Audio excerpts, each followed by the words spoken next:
This is the second part of History Class 10, Chapter 1, The Rise of Nationalism in Europe. In this video, our topic is the making of nationalism in Europe. In mid-18th century, there were no national states in Europe.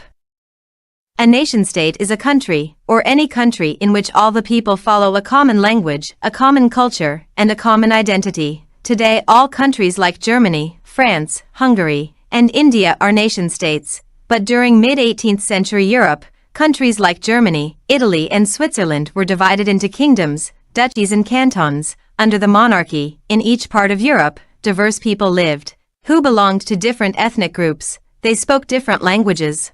They did not share common culture or a collective identity. We can take the example of Habsburg Empire. The Habsburg Empire was one of the largest empires in the world that ruled over Austria and Hungary.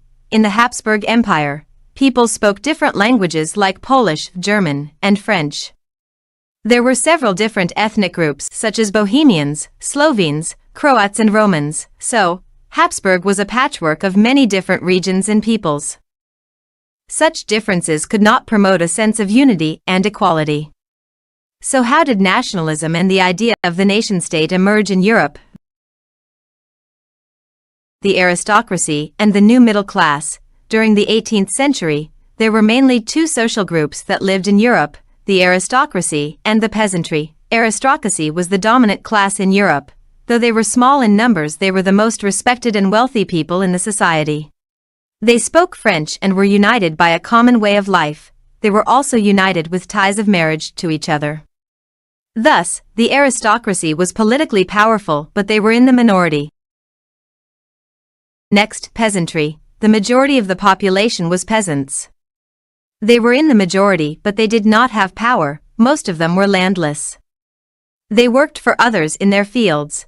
Now in the 18th century, when the Industrial Revolution began in England and other European countries, industrialization gave birth to new social groups, known as the middle class. This middle class was the people who were not very rich or very poor, but they were educated, they were businessmen, they were industrialists and professionals. So the idea of nationalism, the idea of unity or nation-state, first gained popularity among the educated middle class.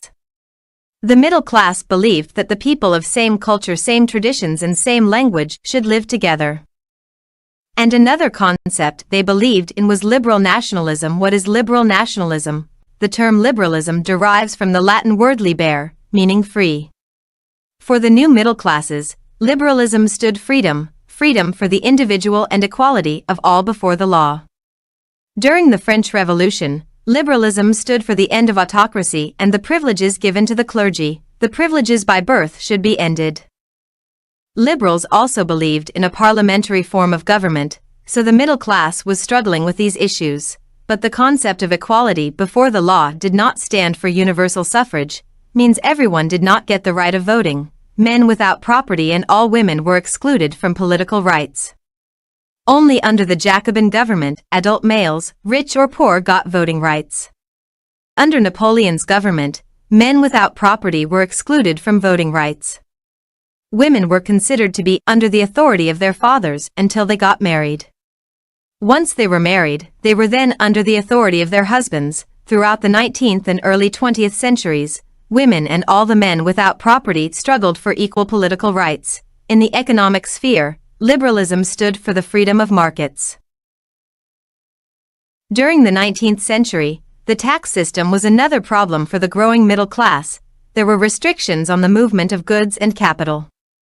If a merchant had to travel from Hamburg to Nuremberg to sell his goods, he would have had to pass through 11 customs barriers, and at each one of them, he had to pay a customs duty of about 5%, as each region had its system of weights, measures, and currency. The trader had to change the currency each time. So to create a free trade area, in 1834, a customs union or Zollverein was formed by Prussia and later joined by most of the German states. Zollverein was the first international trade agreement that abolished trade barriers and reduced the number of currencies from over 30 to 2. So by this movement, the free trade area was created throughout Germany. The Union successfully decreased the number of currencies from over 30 to 2 and abolished the trade barriers. And Zollverein was also seen as an important step in German reunification. A new conservative after 1850, we know about Napoleon Bonaparte.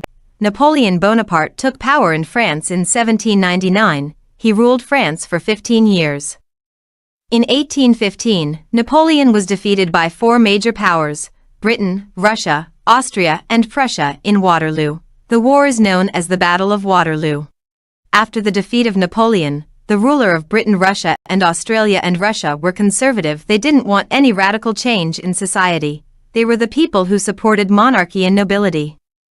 They believed that the privileges of the monarchy and nobility should exist. They wanted to undo all the changes made by Napoleon.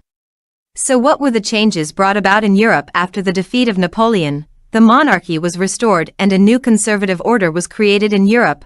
Austria was given control of northern Italy. The German Confederation of 39 states set up by Napoleon was left untouched.